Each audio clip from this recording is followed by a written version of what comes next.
Welcome back to another episode of Let's Talk Boxing. I'm Leti. I'm LB. Let's get to talking about cool boy Steph Fulton Out of Philly. and Danny Roman. Out of Cali, I think. Out of LA, California area, I believe. And let's talk. I'll get into it. I'll get into the fight. My predictions for the fight, just to do a little recap. My predictions was that it was going to go to a decision. I was pretty confident it wasn't going to be a knockout, which it did go to a decision. And clearly it was a masterpiece. It was like a weekend full of masterpiece, a work of art, we would call it. And cool boy Steph got the win, of course. And I'm going to start with also talking about the weekend of art, but the weekend of jab, jab, and jab. Yep, definitely the night of the jabs. That's what I call it. Night of the jabs. Establishment of the jab. I think cool boy Steph did a great job with keeping Roman out. So he couldn't really, Danny Roman couldn't really get to cool boy Steph. He did a great job, like I said, keeping him out. He worked around the ring so much. He did great with that, and I think that was really the gist of it all. It's just working the shit out of that jab and keeping Danny Roman out. You know, what do you think? All right, y'all know this is my guy. And what do I think it is? I think ding, ding, ding, school was in session, and Professor Fulton was out there teaching that sweet science. That's what I think was happening. Damn, you know what I mean? Look, all you gotta do is just watch the fight, and you know, his jab, look, he already talked about the jab is amazing. Oh, amazing. The jab was amazing, and it was just taming him.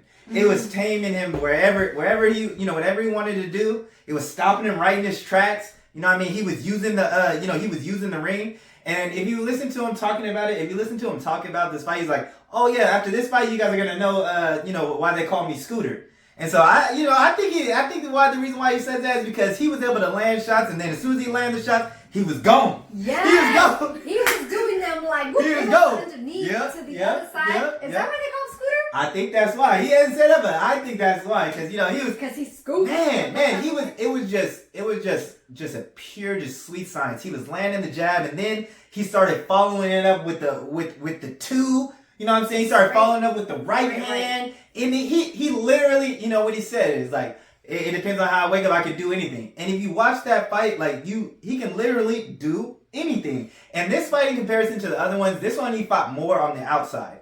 This one he did more of the outside. And Roman couldn't do nothing. He just kept forcing Roman to keep resetting because that stick just kept getting in his face. You know what I mean? And he also threw it to the stomach a little bit. And then towards the second half of the fight, he started landing that nasty hook.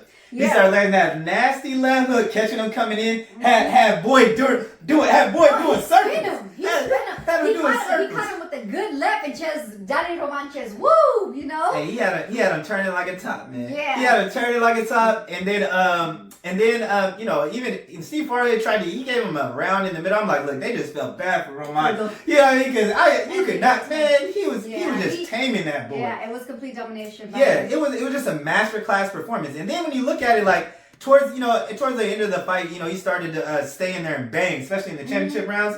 And you could tell, like I thought he was gonna start turning up a little earlier than that, which is why cool boy Steph. So which is why I thought he was gonna get the knockout. Because if you watch 11 and 12, he started staying in the pocket more. You heard him, and he was hurt, and it was just like he was just doing whatever he wanted at that point. He was landing with both hands, like it was just target practice. Yeah. You know what I mean? I feel like though, shout out to Danny Roman too, just because like again, I give respect to every fighter that gets in the ring. He's a unified champ, so we gotta give props to him as well. He was a tough fighter. He didn't get knocked down throughout the whole fight, not even once.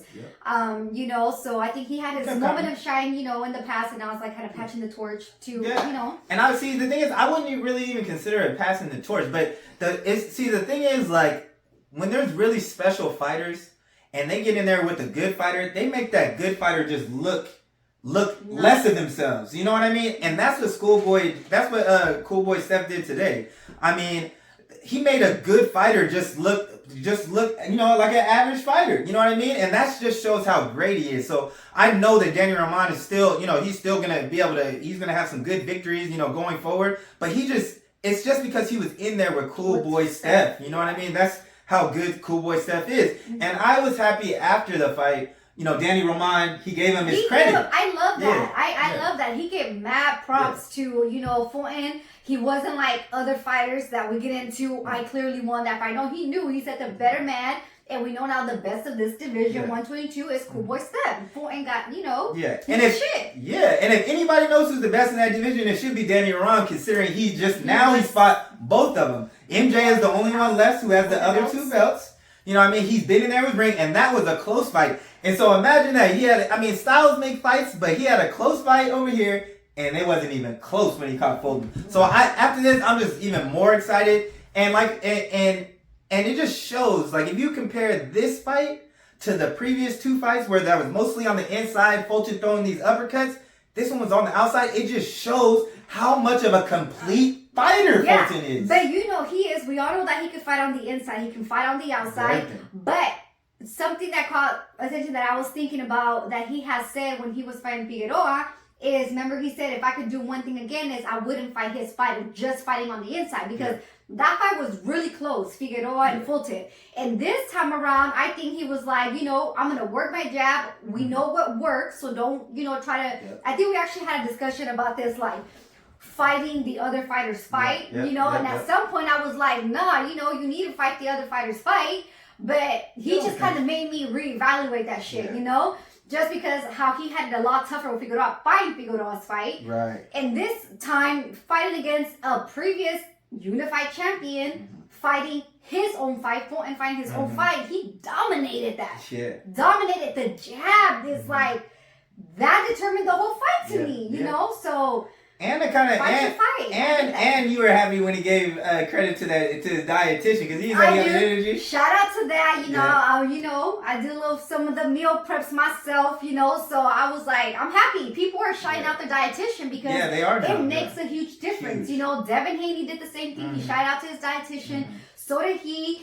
And I'm happy about that because it makes a huge difference. You're not, as a fighter, I don't think you have that much pressure to. Like, how am I going to, you know, lose this weight? You have the dietitian, guys. Invest in a dietitian, I feel like. Yeah, definitely. But, and one thing I was going to say about Danny Roman, though, I feel like he didn't switch up the game plan. I think his dad in the corner kept telling him, you need to cut that distance.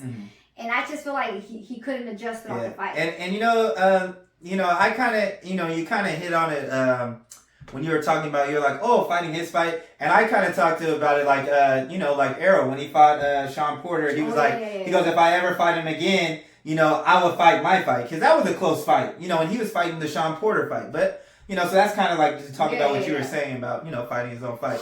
And, and to kind of go off what you're saying, you know, the dad had to, you know, cutting off the ring. But, I mean, when you see it, you know, it's easier to say, you know, when you're actually in there. You know, Danny Roman knew, you know, that's what he had to do, but the difficulty because Fulton was just, his jab was so sharp, his timing was so sharp, you know what I mean, and he was so accurate with both hands. It made it hard for him to get in. Yeah, definitely. But he did. But there was times where he did get in. But it's about doing it on a consistent basis. Yes, and my thing is when you're in there, try not to let.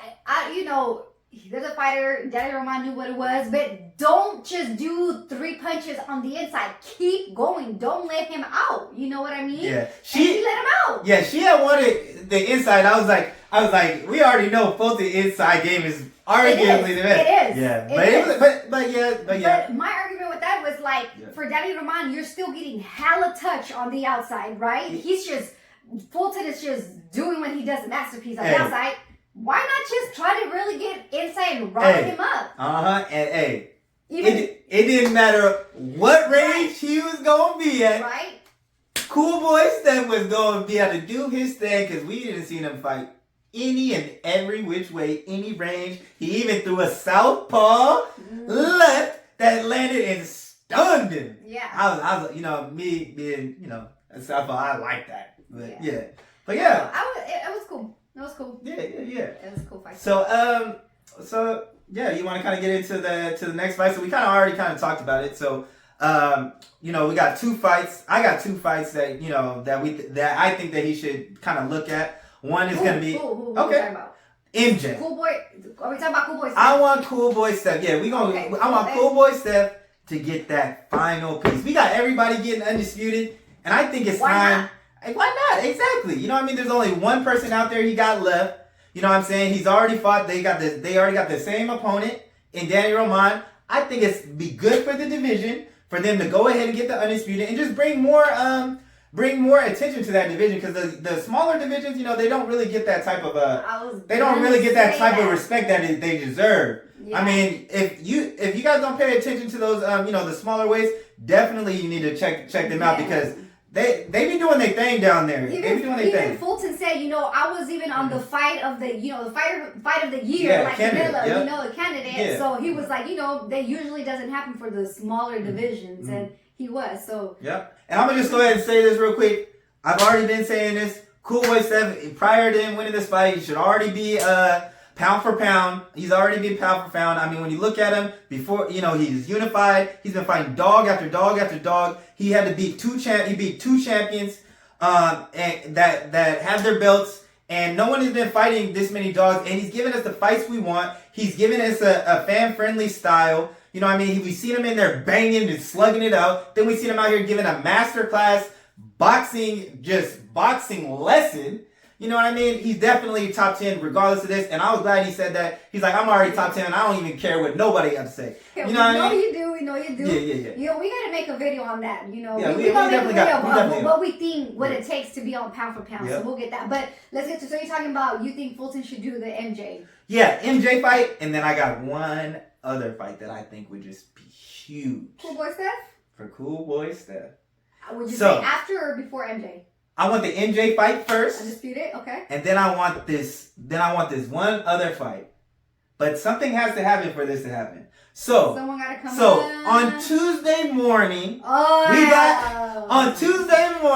we have the Monster Inui versus Nonito Donaire.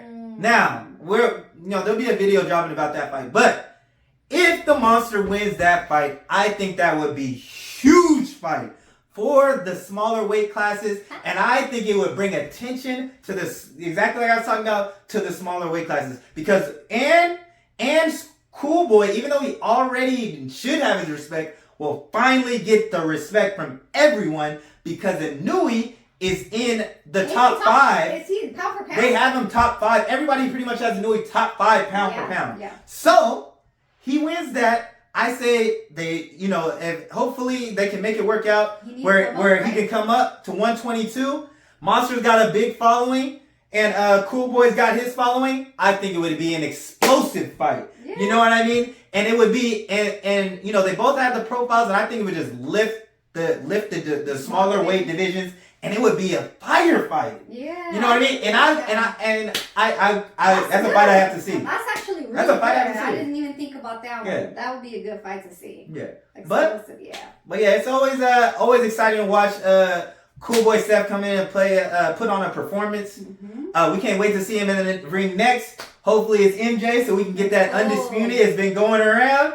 Hopefully we get that matchup this year before the year's up, or early next year. Yeah. But yeah. All right, guys. Thanks for tuning in, and don't forget to like, comment, and subscribe. And talk your shit. And we out.